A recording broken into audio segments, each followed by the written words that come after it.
Media Melanie Talks TV. I'm Melanie, and today I'm back to talk about School Spirits on Paramount Plus. Season 2, Episode 5, Ghost Who's Coming to Dinner. The episode description reads, when Janet invites Maddie's friends over for dinner, the ghosts in the living must work together to find out her intentions. Later, Maddie uncovers intel about Janet that shakes her resolve. Whew. I'm going to go out on a limb here and say I think this could be my favorite episode of the entire series so far. From the pool scene that gave me goosebumps from start to finish, to the dinner party, the ghost napping, Rhonda and her music, Nicole and Xavier and their music, the fact that we got some answers as to who Mr. Martin is inhabiting. This episode was just perfect from top to bottom, and did you think so? I have a feeling a lot of us School Spirits fans might feel the same way, and the best news is that we've still got 3 episodes to go before this season. I'm hoping we do get season 3 renewal news soon, and based on everything the cast has been saying, and I did cover a lot of this in my episode 5 preview, it sounds like things are gonna be pretty wild, and we may not expect what's coming, very similar to that twist cliffhanger reveal from season 1. Everybody who guessed that Mr. Martin was inhabiting Mr. Anderson, let's all give ourselves a nice pat on the back. If you watched my theory video, he was my leading suspect. And hey, we don't always get things right. I'm happy to take the W for this one, though. And speaking of not getting everything right, I've really appreciated all the School Spirits fans here on the channel, liking and commenting. And you know what? There are some things I miss or have gotten wrong. So I appreciate the eagle-eyed viewers out there who drop into the comments to let me know. It takes a village, and I just appreciate you all being here. So, before we dive more into my reaction and review, please go ahead, like this video, and hit that subscribe button so you can stick with me for the rest of School Spirit Season 2. I will be dropping a theory video later today, so be sure you stay tuned for that, and I will also drop an Episode 6 preview probably on Monday. That said, if there are any other similar shows that you'd be interested in seeing me cover here in 2025, drop them in the comments. I'm still kind of figuring it out, so any suggestions are always welcome.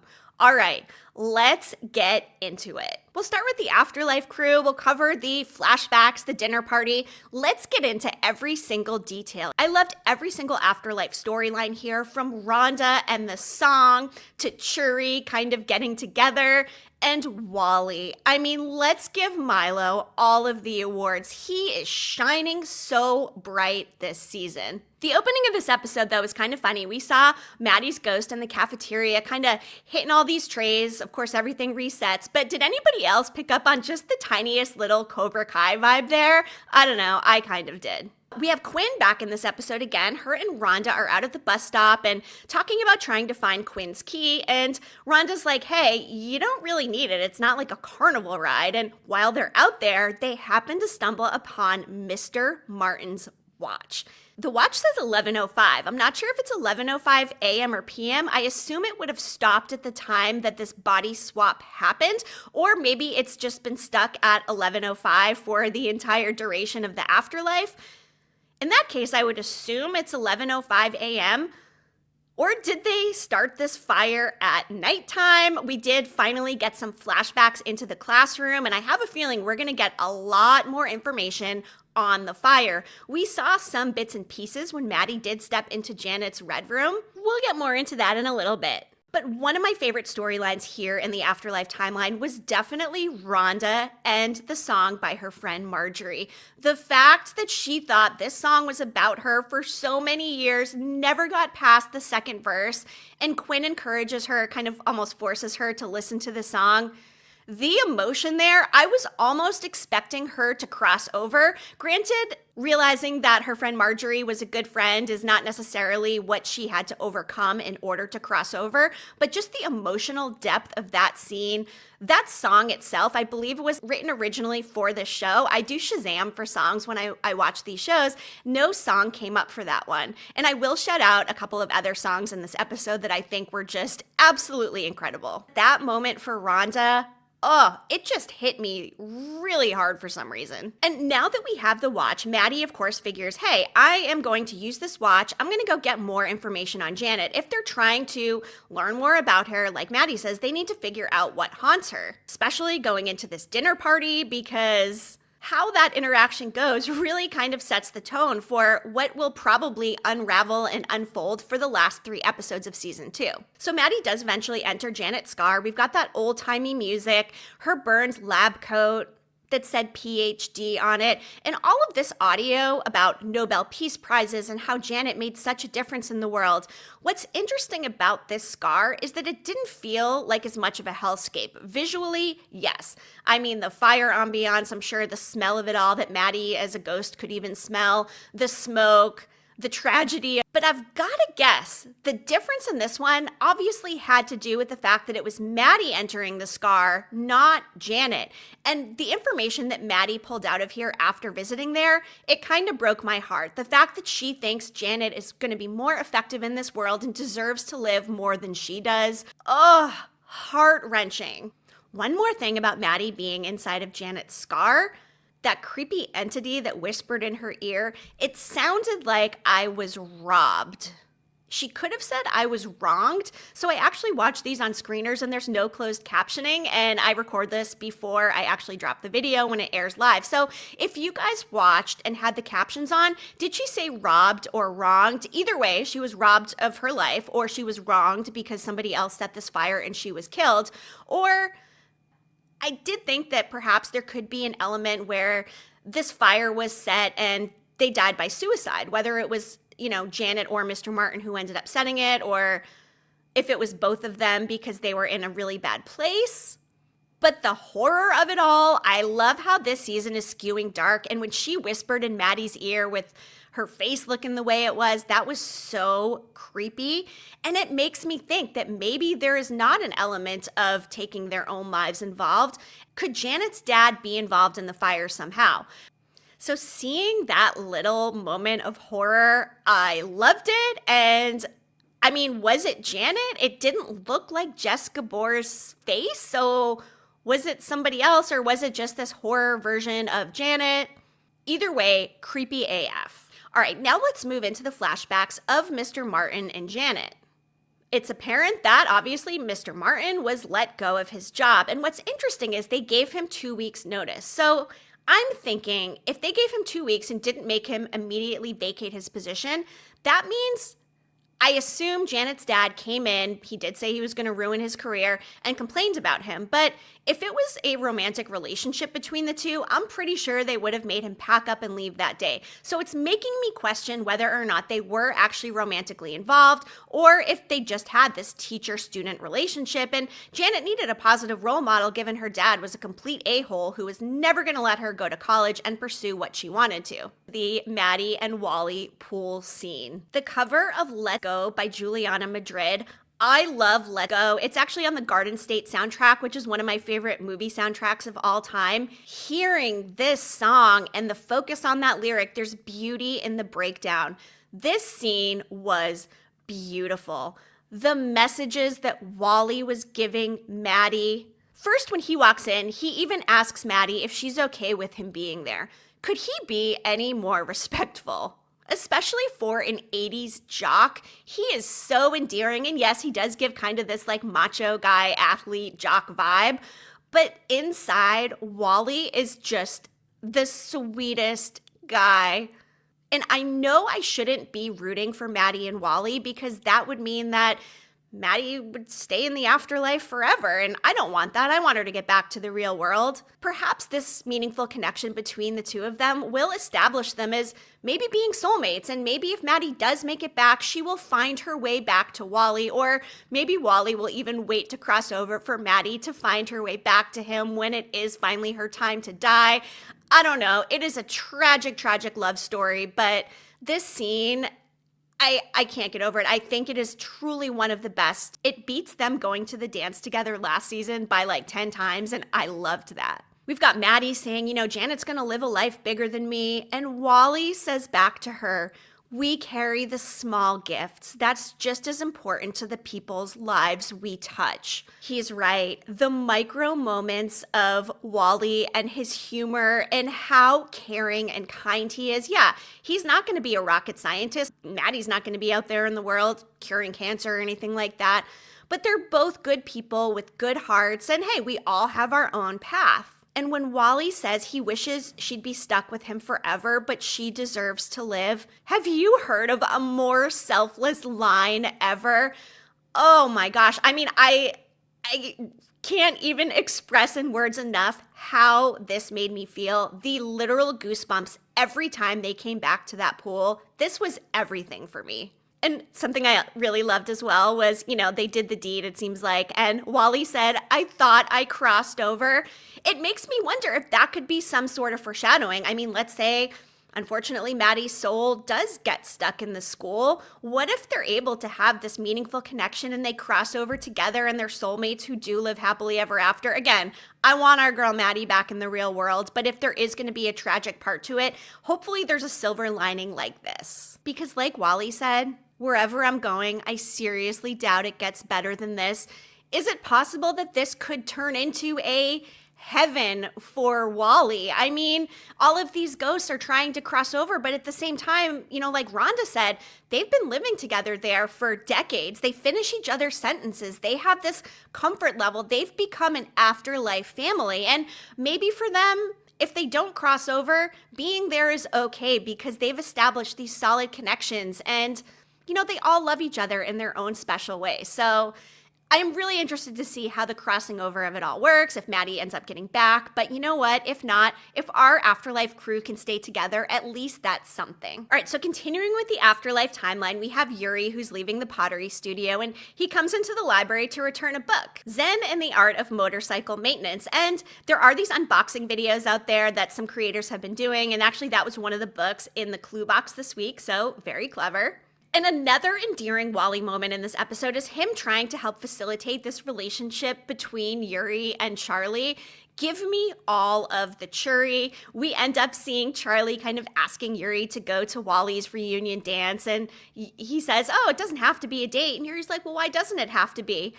I want these two together so bad, and I can't wait to see how it plays out. But in all of this, we learned that Yuri's actually a pretty smart guy. He started reading medical books at like 8 years old, so he's able to deduce that regarding the experiments between Mr. Martin and Janet, they were doing something with dopamine and serotonin, obviously the chemicals that lead to the ultimate highs and lows of the brain, and says they can somehow use that to carve out these access points. It's some scientific stuff, and we know that when souls are vulnerable, it makes it easier for a ghost to enter the living body. Maybe the brain has to reach a certain threshold of dopamine or serotonin in order for the ghost to successfully move into the human body, but I like that we're getting some more breadcrumbs into the nature of these experiments. Because like Yuri says, big emotions stir up biochemical reactions. So obviously, they are targeting these biochemical reactions in order for these possessions or soul swappings to take place. Who knew there was a scientific formula to the art of body snatching? Thank you, Yuri, for coming in to clarify that for us. Really appreciate it. And can't wait to see what you're able to deduce from reading a few more books. Because like they said, you figure that all out in 5 minutes. Imagine what's going to happen when he's got 5 hours under his belt and already has a preconceived kind of understanding of this medical jargon, scientific jargon. We also learned that Yuri actually died in the greenhouse. He had an asthma attack. So that does explain why Simon is able to see Maddie in the greenhouse. The reason we are even able to get these flashbacks is because of our girl Nicole. She uncovered Eugene in the yearbook.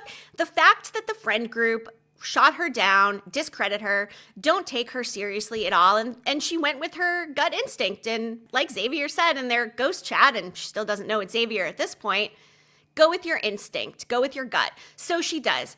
Nicole goes and visits the nursing home, and this opens up the door to get some flashbacks into Mr. Martin and Janet. And again, Mr. Martin seemed very upset and very angry when he returned to the classroom. And who could blame him, obviously, if Janet's dad did ruin his career? He's trying to say, "Oh, it'll be fine. I'm going to have other opportunities, this and that." But the absolute anger does make me think, okay, maybe Mr. Martin does set the fire, or is it Janet because she's so upset that her beloved teacher role model is not going to be there anymore to help support her? And then Eugene does say that Mr. Martin barely spoke to Janet for the last couple of weeks, and he said something very interesting. Mr. Martin and Janet were very meticulous. It sounds like he tried to tell people something back then and nobody wanted to listen to him. And in fact, he locked up all the items related to the fire in his storage locker at the nursing home. I imagine some of the crew is definitely going to get in there and perhaps get more clues as to the true nature of the fire. But the way he said how meticulous they were makes me think that maybe this was not any sort of purposeful act. I mean, if they did it on purpose, then it must have been, a tragic situation where they both wanted to die. Mr. Martin lost his job. Janet lost her beloved teacher. But the way he said it makes me think that maybe neither one of them are involved. And I keep going back to the fact, what if Janet's dad is involved in the fire? What if something happens, he discovers some other thing, goes to the school, is the actual person to set the fire? Something about the way Eugene said that just does not sit right. And it could really be one of two things. Again, it could be that they were so meticulous that this wouldn't have happened unless that's what they wanted to happen. Or they were so meticulous, they never would have let this happen, and neither one of them were responsible for the fire. Who do you think set the fire? Do you think it's crazy to think it could potentially be Janet's dad? Or could there be another person who we're not quite seeing yet as a suspect? Given the fact that we saw Janet light an actual fire in her family home, I've been leaning towards Janet, but I also think that could be one giant red herring. They are so good at giving those to us. And speaking of Nicole, the fact that she finally figures out it's her and Xavier communicating with each other. That song, by the way, that Xavier sent to Nicole is just beautiful. The music from this entire episode, top to bottom, and really the series in general, top notch. That song, I'm Not Ready to Go by Hazlitt, is just awesome. It's very emotional, and Nicole's in an emotional state. The fact that her friends aren't listening to her, they're discarding her, and that was an issue between her and Maddie and Simon back in season 1, and it's starting to make me think, could Nicole potentially be the next ghost or get body snatched because she's emotionally vulnerable? It's definitely possible. But that song, I can't get enough. And just in general with Xavier and Nicole, Xavier, I have not been his biggest fan necessarily. I don't appreciate what he did to Maddie, cheating on Claire. But something about the authenticity of the way that they're bearing their souls to each other and being themselves and don't realize who it is, perhaps this will be enough substance to actually allow both of them to have a substantial relationship. And I don't know that Xavier deserves to be with anybody, but I mean, hey, they are also in high school. They're teenagers. I mean, it happens. Not that cheating is ever okay. It's weird to say this, but I mean, I'm kind of rooting for Xavier and Nicole at this point. Are you? Do you think they make a terrible couple? Drop it in the comments and let me know. All right, couple more things from the afterlife timeline before we move on to our living friends. The phone. I covered this in my preview video. I was like, why do these ghosts have a phone off the hook? Ghosts can't make phone calls. I did allude to the fact that perhaps it was related to Simon and thought, hey, maybe Simon will end up seeing them. But Simon instead staged this ghost circle of truth where the living and the ghosts got together and talked to each other. I loved it. It was pure comedy. Everything about that scene, between this and the pool scene, actually, I'm not sure which was my favorite, probably leaning more towards the pool scene because goosebumps. But they do end up obviously developing this plan with the phone. I love that when Rhonda walks into the library, she's like, oh, is this a podcast? So cute. I love that Rhonda's following the pop culture and the current state of media. Fantastic. But that little ghost intervention, I mean, when Simon was trying to fist bump Wally and just completely misses, and they're examining the chairs close up, right up in their face. And then Wally has that whole speech about the violence of it all. And Maddie's like, hey, we're going to keep violence out of this. That scene was pure comedy. And something I just appreciate so much about this show is how funny it is and balances the light and dark of it all with these micro comedic moments, maybe macro in this ghost circle scene. But overall, I love the comedy for such a dark show. And then circling around to the end of the episode, of course, we did see that, yes, Mr. Martin is inhabiting Mr. Anderson. I already gave myself the pat on the back, and you should too if you guessed it. Seeing Maddie and Wally stumble upon Mr. Anderson in his classroom, I feel like I've been here in eternity. I can't pack up this box. And we do get a little bit of a timeline from the fact that, he brought a box down to his car and came back up. So obviously that's when Mr. Martin snatched him. I keep going back to the time on Mr. Martin's watch of 11:05. It's got to be stuck from the time of the fire because I don't think they were actually leaving the high school on that senior Bonding day at 11:05 p.m. That seems very late to keep teenagers out of high school. It doesn't really matter what time it was anyway, now that we know exactly what's going on. But poor Mr. Anderson, the fact that they're going to have to let him know, see exactly how he takes that news, especially after everything he's gone through lately. No wonder Mr. Martin was able to snatch him, talk about emotionally vulnerable.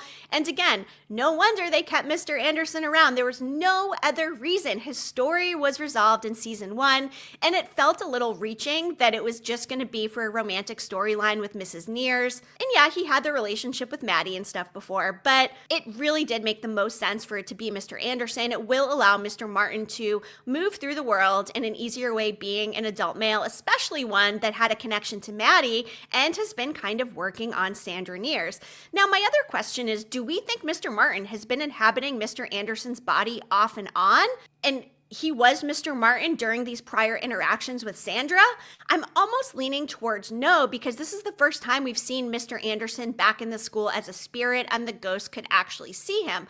I would assume if this had been going on for longer, there would have been more contact with Mr. Anderson at the school and the ghost would have probably seen him.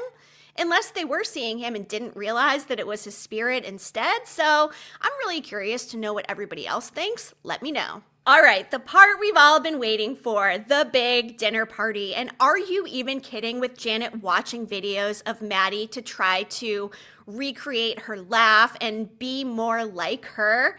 Talk about meticulousness and preparation. Our girl Janet, scientist indeed, she wants to do her homework essentially and try to fool the friends. But little does she know, the friends already know and the jig is up, and it's really only a matter of time until this is all uncovered. The fact Janet would rather have all of her friends over than go to therapy, pretty telling and also very smart, because the last thing she's going to want to do is sit down with a mental health professional and get into any of this stuff, because she really has nothing to speak of in terms of where she's been for the last month. And it's only been a month, by the way. I mean, whew.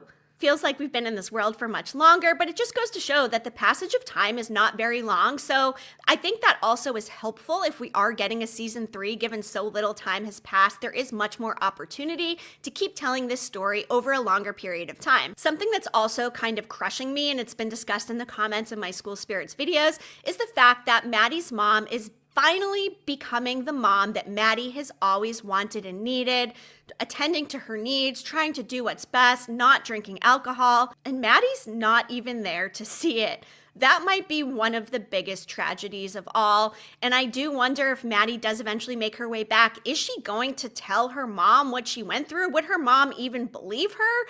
Or will she just come back and hopefully pick up a really strong relationship with her and they're able to kind of live happily ever after?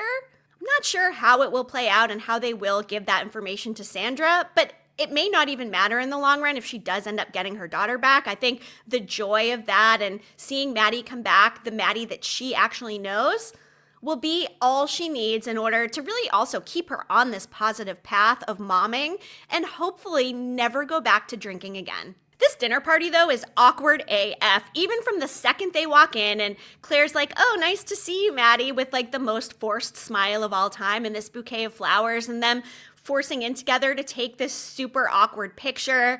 The friends learn Maddie is never returning back to school, and that is concerning. So obviously Simon and Claire had this whole telescope plan. Janet doesn't necessarily see right through it, but she's very quick to correct them about telescopes, and it doesn't seem like the appeal of this telescope is going to be enough to lure her back to the school, despite how hard they're trying. We've got Maddie with this fake-ass apology, Xavier building this salt wall, which is another just hilarious moment. Xavier, from the very start of this dinner party until the very end, absolutely nailed it. He's trying whatever he can in order to get Janet out of Maddie's body. The salt thing, though, that was another item in the clue box, which I think was really smart. But Xavier here, we'll get into exactly what he discovers at the end in a couple of minutes, but first, Nicole lets the cat out of the bag. She says, oh, hey, Maddie, Eugene misses you. That raises some major alarms within Janet, who's like, oh no, they know it's me. Yikes. Maddie's mom is like, who is this guy, Eugene? Maddie clearly does not want to talk about it, asks her friends to leave. The part about the nuking the dinner plate, the lasagna, I thought was hilarious. Maddie's like, nuke? Another really funny little micro moment. And it shows the disconnection and how long Janet has actually been out of the real world. But that scene in the kitchen when Simon's like, hey, look, Mr. Martin's out of the school. Like, we figured out, you can cross over. Isn't that what you want, Janet? I don't think Janet wants to cross over. I don't think that's her end game here. I'm not sure if it's just getting away from Mr. Martin or not, but what do we think Janet actually wants? I'll tell you what she doesn't want: Simon being in her house when she holds the knife out and is like, get out of here. The friends do get out, but not before Xavier notices a picture. That is Maddie's dad. Whew. Blew my mind. I went right back to the episode where Xavier was in the hospital meeting the ghosts in the waiting room, and indeed, it is Maddie's dad. He's dressed in the fishing outfit.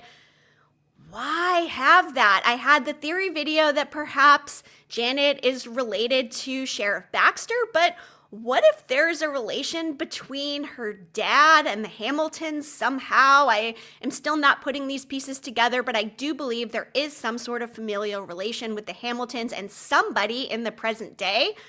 Are we going to be somehow using Maddie's dad? Will Xavier go back to the hospital to meet him and maybe connect Maddie with her dad at some point? Why bring in Mr. Nears? I'm not sure, but I love it. And that revelation is something I don't think any of us were expecting. But again, why else would we have seen Xavier see the ghosts? It could just be so there's more susceptibility for him to accept what's going on with Maddie. But now I think there's something even deeper going on. There's ghosts in all of Split River, the high school, the hospital. Where else could there be ghosts, and how do they tie into the bigger picture of it all? Then, the very end of the episode, we have Mr. Martin going to the Nears door. He delivers Maddie that copy of Fahrenheit 451, which is all about burning books. This is a clear message that obviously is going to make Janet/Maddie realize, uh-oh, Mr. Martin's out. What is going to happen next? Something, because Maddie is taken at the end of the episode by Mr. Martin. Where is he going to bring her? Will he bring her back to the high school and lock her back in the boiler room again? There was a part in the trailer where we saw her huddling down in what looks like the boiler room. It's something we could end up seeing in a flashback, maybe in the next episode, or maybe it is the present day and this is Mr. Martin returning her there. But if he returns to the school, then, what happens with Mr. Anderson? And once Janet does return to the school, what happens with Maddie's spirit? Still not sure how the whole afterlife thing is working. Something with serotonin and dopamine. Where is he going to take Maddie? We know in the next episode they are going to a remote cabin. How does this tie in to the cabin? Is Mr. Martin going to take her to the cabin? How would he know? Are the friends going to be following them now? I would assume so, and that should be where the next episode picks up. Did we all pick up on that red lighting at the end? Mr. Martin/Anderson is all lit up in red as if they are in one of their red rooms. The visual of the hellscape, because you know what? Our characters might be in for a hellish time during these last 3 episodes. Where is Mr. Martin/Mr. Anderson going to bring Maddie? What is Xavier going to do with this new information? The poor ghost back at the school got hung up on when the phone got tossed into boiling water, so they're going to have to be let in on what's going on. The ghosts are also going to have to be introduced to Mr. Anderson, who is now a spirit at Split River High School. How good was this episode, though? Seriously? I mean, for me, 10 out of 10.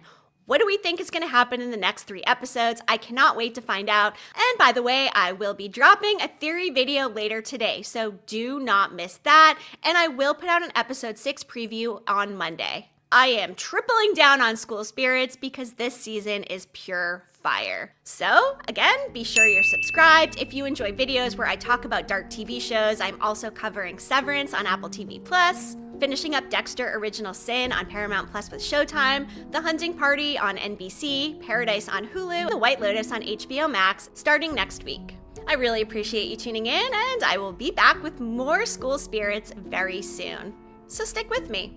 Media Melanie, clicking off.